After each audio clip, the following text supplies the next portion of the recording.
Os autistas conhecidos como severos, eles não têm a mesma capacidade de serem acalmados pelas pessoas. Por exemplo, a terapia do abraço que eu ensino para vocês, de chegar até a criança e dar aquele abraço, segurando a cabeça, com a respiração conjunta ao mesmo tempo, que acalma. É muito difícil isso não acalmar, mas no caso de alguns autistas mais severos, pode não acontecer. Porque às vezes eles nem permitem que você chegue até eles para te abraçar sem te bater. E não é por maldade, não é por querer praticar a violência. É porque o pânico que ele sente é tão grande, e isso eu conheço. Eu sinto o mesmo pânico que ele sente, mas eu lido com esse pânico de uma maneira menos intensa, porque eu já aprendi. A verdade, gente, é que os autistas leves sentem as mesmas coisas que os autistas severos sentem. Só que os dois têm maneiras diferentes de demonstrar isso, entendeu? Enquanto o autista mais leve pode ter a oportunidade de falar o que ele está sentindo para os pais de alguma maneira ou de outra, nem que seja com palavras metafóricas ou com palavras assim, meio da forma que ele entende. Por exemplo, eu já recebi depoimentos de uma mãe falando assim: Nelson, eu fico muito triste, eu tenho vontade de chorar porque o meu filho fala que é como se alguém tivesse Ele fala assim: mãe, é como se alguém tivesse possuindo o meu corpo, mãe. Então, não é difícil, gente, pra eles falarem? Porque assim, ele fala dessa forma porque ele não consegue arranjar outra forma de falar, uma forma mais terapêutica, uma forma mais científica, entendeu? E os mais severos, que não conseguem nem falar? Como que vai ser? Como que vai ser para explicar para um pai que não conhece o que ele sente? O pai vai entender que ele não gosta da família. O pai vai entender que que o filho é violento, que o filho gosta de bater nas pessoas, que o filho gosta de quebrar a casa, que o filho, entendeu? Que o filho que o filho é uma pessoa difícil, incontrolável, entendeu? Não é fácil, porque é isso, gente. É a questão deles não terem essa capacidade que nós autistas mais leves e os Aspergers têm de comunicar, entendeu? Por exemplo, no caso do autista mais forte, desse autista que tem essas crises gigantescas, sabe? Que quebram a casa, que não conseguem falar, que não tem vontade, eles não têm vontade de ter amigos, eles não têm vontade de fazer parte de turma nenhuma, eles não têm vontade de botar uma roupa bonita, eles não entendem esse sentimento de se arrumar muito, de botar uma roupa bonita, assim, isso pra eles não tem importância, sabe? Eles não detectam muito esse tipo de importância que pras outras pessoas e até pros outros autistas pode ter, entendeu? Pra eles, pessoal, às vezes só deles diminuírem as crises e só deles, às vezes, conseguirem ter uma comunicação da forma deles com os pais, uma comunicação sensorial com os pais, já é uma evolução muito boa.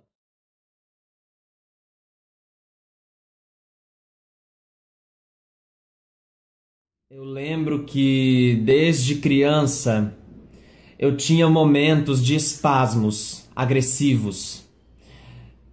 Raramente na minha vida eu machuquei e bati em pessoas da família. Raramente. Ou, assim, aconteceu, mas como eu, nesse âmbito eu nunca fui tão pesado assim, era mais eu comigo mesmo, entendeu? Eu me machucava mais em vez de machucar as pessoas. As minhas crises elas eram muito mais eu comigo mesmo no meu mundo do que afetando as pessoas ao redor. Aliás, eu tinha muito medo de afetar as pessoas ao redor, por isso que muitas vezes eu não deixava elas verem. Eu me trancava no quarto e ficava lá, me batendo, entendeu? Às vezes assim, eu já cheguei a me machucar de verdade algumas vezes, eu mesmo me machucar.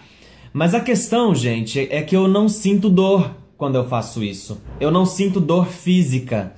Não sentia, nunca senti. Até porque, assim, quando eu era criança, eu recebo relatos de pessoas da família que eu era muito frio. Eu era frio como pedra. Parecia que eu não vivia nesse mundo. Parecia que eu vivia num mundo que era um mundo à parte, porque eu nem olhava para as pessoas, eu nem falava com elas, eu não sorria para ninguém. Isso desde bebê.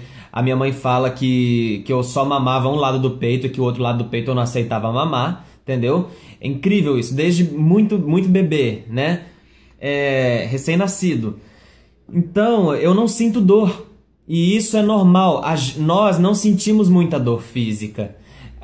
O meu pai me disse que uma vez eu caí na borda da piscina de queixo pro chão, pro concreto. E assim, sangrou, cortou. E meu pai chegou preocupado. O que aconteceu, filho? Eu olhei pra ele, tipo assim, com uma cara... Como? Como assim o que aconteceu? Não aconteceu nada. Aconteceu alguma coisa? Aí só depois eu fui ver que meu queixo estava cortado. Eu batia a cabeça e levantava, frio que nem pedra, como se nada tivesse acontecido. Então é o seguinte, quando nós nos batemos, é porque, gente, a gente está com um pânico, um medo, uma dor, uma ansiedade tão gigantesca e tão grande que a gente precisa da dor física para aliviar aquilo, entendeu? A gente precisa aliviar a dor que a gente sente lá dentro é tão grave, sabe? Faz tanto mal pra gente que a gente precisa aliviar isso de alguma forma, com os nossos movimentos. A dor física acalma a gente. É incrível dizer isso, assim, mas é verdade mesmo, realmente. Por causa daquilo que eu falei, que a corrente sanguínea é mais veloz, entendeu? A nossa corrente sanguínea é mais rápida. Então, assim, quando a gente entra nessa crise, o que a gente sente no nosso corpo, gente, é como se a gente estivesse amarrado numa cadeira e um monte de formigas começassem a subir o nosso corpo. Então a gente começa a se bater porque a gente tem esses espasmos lá dentro. A dor não é fora, a dor é lá dentro, entendeu? E eu faço isso até hoje. Esse ano mesmo, assim, tá cada vez mais incomum, mas ainda acontece, principalmente em momentos que eu não tô conseguindo viver a minha rotina, em momentos que eu não tô conseguindo fazer as coisas que eu programo fazer, eu entro em colapso muito fácil, entendeu? Mas o meu colapso, ele é mais suave se comparar com o de vários autistas que temos por aí. Porque assim, por exemplo, eu não arremesso móveis pela casa, eu não quebro os meus móveis da casa, eu maltrato mais a mim, entendeu? A mim. E sempre foi assim. Raras vezes eu atirei objetos. Já aconteceu também, mas foram raras as vezes. Assim como foram raras as vezes que eu agredi alguém da família, entendeu? Dá pra contar na mão, acho que foi só umas 4 vezes. E muito criança, depois parou, mas continuou sendo comigo. Até hoje acontece. Eu vou dizer pra vocês, o que mais a gente sente quando a gente tá tendo isso? A gente sente pânico. A gente sente pânico, a gente sente insegurança, a gente sente medo, a gente sente paranoia. Acontece em momentos, também pode acontecer em momentos quando alguém que a gente ama vai pra longe da gente, entendeu? Quando a gente vai quando querem levar a gente pra um lugar que a gente não gosta, que a gente tem medo, que a gente se sente mal, entendeu? Quando querem nos forçar a sair do nosso mundo de uma maneira que nós não programamos e que nós não fomos preparados para isso, entendeu? Aí a gente começa. E o problema é que quando a família não entende isso, a família vai para cima do autista e o castiga por isso. Claro, assim, as mães, quando os filhos dão trabalho, geralmente algumas tentam já parar com isso. Mas no autista não é tão simples assim, porque nós perdemos o controle de nós mesmos. Nós não temos o controle do nosso próprio corpo e das nossas próprias emoções quando isso acontece, entendeu? Tanto que quando a gente já melhora e quer parar, a gente não consegue parar mais, porque já perdeu o controle. Aí precisa de horas para dar certo, entendeu? A primeira coisa que eu vou falar para vocês é o abraço. Gente, se o autista permitir, muitas vezes quando a gente faz isso, tudo que a gente quer é um abraço. Tudo que a gente quer é um toque tranquilizador, entendeu? Tudo que nós precisamos é esse toque. A coisa que a gente mais quer às vezes muitas vezes as nossas crises, pessoal, além de ser pânico e medo, elas são um pedido de socorro. Nós estamos pedindo socorro para vocês, pessoas que a gente ama, entendeu? E às vezes a gente desconta o ódio em vocês. E é ruim pra vocês também, porque vocês se assustam. Mas como vocês estão mais lúcidos do que nós nesse momento, cabe a você que convive com o autista tentar acalmá-lo e ter a paciência. Não vire as costas para ele, não o castigue, porque senão só vai piorar e ele ainda vai sentir uma culpa tremenda depois que isso passar, mas a gente não controla. Então assim, se tiverem a chance, vá até o autista, dê um abraço acariciando a cabeça. Acariciando a cabeça, um abraço forte, entendeu? Enquanto acaricia a cabeça, respira fundo. Depois que terminar o abraço, o autista pode continuar em colapso, mas ele vai estar melhor. Dizer que nós temos casos mais graves no autismo, né? Nós temos casos, por exemplo, de autistas não verbais que não falam nada. E não são todos os autistas não verbais que são graves, viu, gente? Mas assim, nós temos autistas adultos, crianças e adultos, que quando crescem continuam fazendo isso, que eles ficam muito agressivos. Eles assustam suas mães. E que se eles baterem nas mães nas horas das crises de ansiedade, eles podem machucá-las. Assim como as irmãs, né, os irmãos mais novos, os animais da casa. Atiram móveis, objetos, quebram coisas, entendeu? Atiram... Eu já recebi casos que atiraram até a televisão no chão. Que pegaram micro-ondas e jogaram no chão, entendeu? Nesse caso, gente, é mais difícil. E nesse caso não é o abraço que vai melhorar, não são as palavras, entendeu? Até porque esses autistas já é um caso mais complicado. É um caso que se você conversar com eles, eles vão até ouvir o que você fala, mas eles não vão conseguir entender. Eles não vão absorver aquilo. A gente tem que pensar também, não só nos casos mais brandos, mais suaves, mas também tem que pensar nos casos graves. Assim, a homeopatia me ajudam muito, eles me ajudam tanto que quando eu tomo floral, quando eu tô em crise, é como se eu tivesse passado 2 dias sem beber água. De tanto alívio que me dá, entendeu? Os ambientes sensíveis são outra coisa muito importante, gente. Tem ambientes que fazem muito mal para nós. Por exemplo, eu evoluí bastante na questão dos ambientes sociais. Eles ainda às vezes podem me fazer muito mal, mas eu disfarço, não dá pra perceber, mas lá dentro eu tô muito mal. Por exemplo, hoje em dia eu consigo ir a uma festa. Eu consigo. Desde que não tenha nenhuma briga, porque se tiver, eu confesso, eu vou entrar em pânico. Eu vou entrar em pânico, eu vou querer sair correndo e saio correndo de verdade, já aconteceu. Eu saio correndo e vou embora, entendeu? E assim,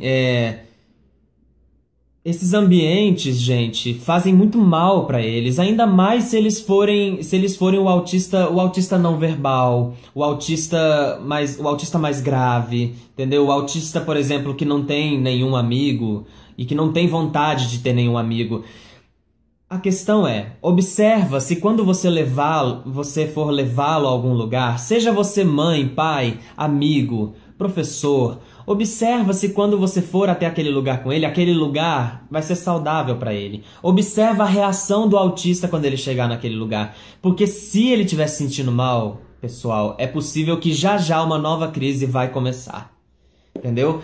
E eu aprendi a disfarçar um pouco as minhas crises em público. Muitas vezes eu não consigo, porque mesmo que eu não demonstre, que eu não grite, que eu não me bata, só de olhar pra minha cara dá pra ver que eu tô em pânico, entendeu? As minhas olheiras ficam roxas. As minhas olheiras, elas ficam parecendo que eu não dormi há 2 dias, elas ficam roxas. Meu nariz fica vermelho, meu rosto, sabe? Meu batimento cardíaco acelera. Às vezes, assim, eu fico pegando no meu cabelo, eu fico pegando na minha cabeça, eu fico segurando a minha cabeça assim, eu fico desse jeito, entendeu? É muito possível que alguns autistas possam desenvolver síndrome do pânico por causa disso. Eu nunca desenvolvi a síndrome do pânico, mas eu lembro muito de eu estar andando na rua quando eu era adolescente, 13, 12 anos. E eu precisava esconder atrás da minha mãe porque alguém olhava pra mim e eu pensava que aquela pessoa queria me bater, entendeu? Eu pensava que aquela pessoa queria me atacar. Eu escondia na minha mãe e falava, mãe, deixa eu andar perto da senhora. Aí minha mãe perguntava, meu filho, o que aconteceu? Eu falava, mãe, aquela pessoa tá olhando pra mim. Eles estão olhando pra mim. Aí a minha mãe, mas filho, as pessoas olham pras pessoas quando a gente tá na rua. Todo mundo se olha. É uma questão do ser humano. Falei, não, mãe, mas eles me olharam feio. Eles querem me bater. E, gente, eu realmente acreditava nisso. E se eu tiver hoje em dia num dia ruim e tiver andando num lugar onde eu não gosto, onde eu não tô me sentindo bem, eu crio essas coisas vêm. E assim, é uma coisa que eu não gostaria de ter, juro, porque prejudica demais no trabalho, entendeu? Nos estudos, até hoje isso me barra. Mas os dias vão passando, eu tento trabalhar muito isso comigo mesmo, entendeu? E deixa eu ver aqui mais uma coisa, que são as informações sobrecarregadas. Pessoal, quando vocês forem passar alguma informação para o autista, alguma informação não, quando vocês forem passar várias informações para o autista, por exemplo, o autista tá lá com o mundo dele, com a estereotípia dele, fazendo os movimentos repetitivos lá, com a revistinha dele, ou com a mão, ou ali com o mundo dele, com o objeto que ele gosta. Aí você, mãe, pai, chega e fala: filho, mamãe vai sair de casa e eu preciso que você tranque a porta, guarde a garrafa na geladeira, depois eu preciso que você lave a louça e depois eu quero que você tire tal coisa do quarto e guarde no armário. Passe essas informações para eles, pessoal, de forma muito devagar, sabe? Passe de forma listada, entendeu? Como se fosse uma lista, sabe? Repasse, entendeu? E veja a hora certa. Não interrompa o mundo dele para dizer isso, a não ser que seja uma emergência. Mas assim, quando tiver informações sobrecarregadas, tanto cotidianas quanto coisas emergenciais, façam o possível para dizerem isso devagar, lentamente, para dizerem isso de uma maneira listada, entendeu? Liste as coisas com calma, certifique de que ele está entendendo, com paciência, com amor, com harmonia, entendeu? Sempre com amor e harmonia, tudo, entendeu? Tudo isso precisa ser passado para nós lentamente. Até hoje, se me passarem várias informações de uma vez, eu fico louco, entendeu? E vocês devem estar imaginando, como que esse cara consegue fazer faculdade e trabalhar? Gente, eu consigo, mas eu consigo com muita dor e muito sacrifício.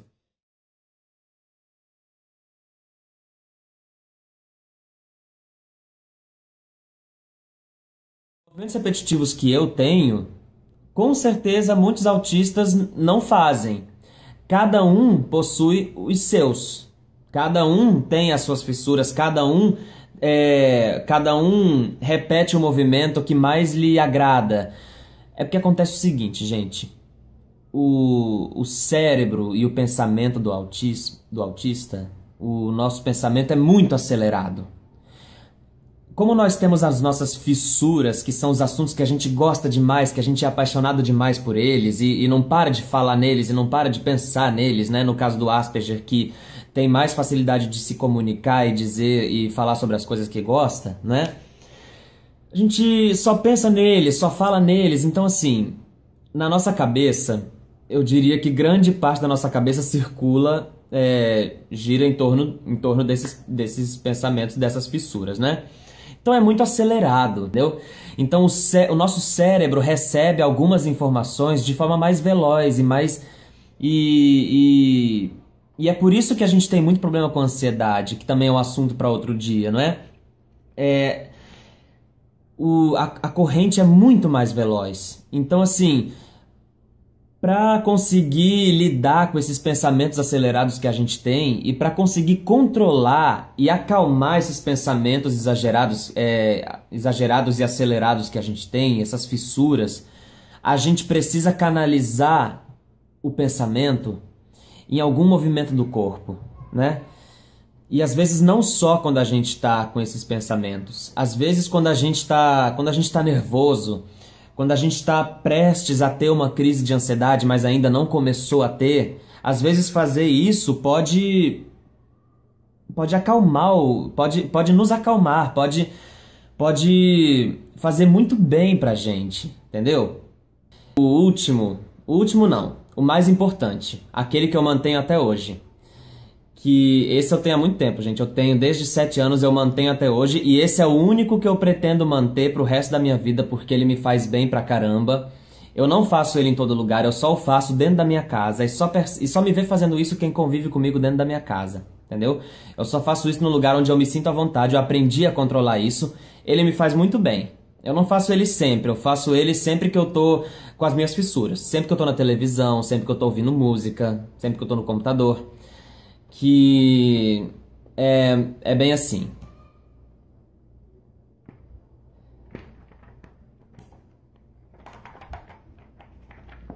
Eu fico folheando a revista. Eu sempre tenho uma revista comigo, né? Qualquer uma, desde que seja uma revista grande, uma revista grossa, com folhas macias que para passar pelos dedos, né?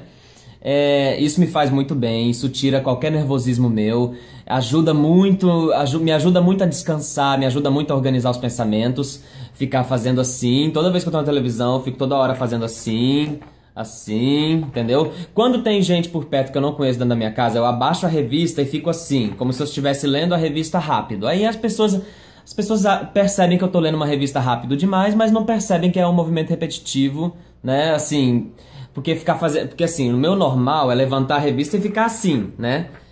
As pessoas podem estranhar muito, então quando eu não conheço muito a pessoa, eu fico fazendo assim pra dar uma disfarçadinha, né? E tem mais um com as mãos, que a gente precisa muito das mãos. A gente precisa muito canalizar nas mãos. É quase sempre nas mãos, né? Que é assim. Eu fico batendo no meio dos dedos. Ou batendo na mão. Porque a minha mão é macia e me agrada a minha cabeça. Mas isso é só quando eu não posso fazer a revista. Ou seja, isso é de vez em quando eu tô num lugar sozinho e vem esses pensamentos. Os pensamentos das minhas fissuras, eu começo a pensar nos filmes, eu faço isso.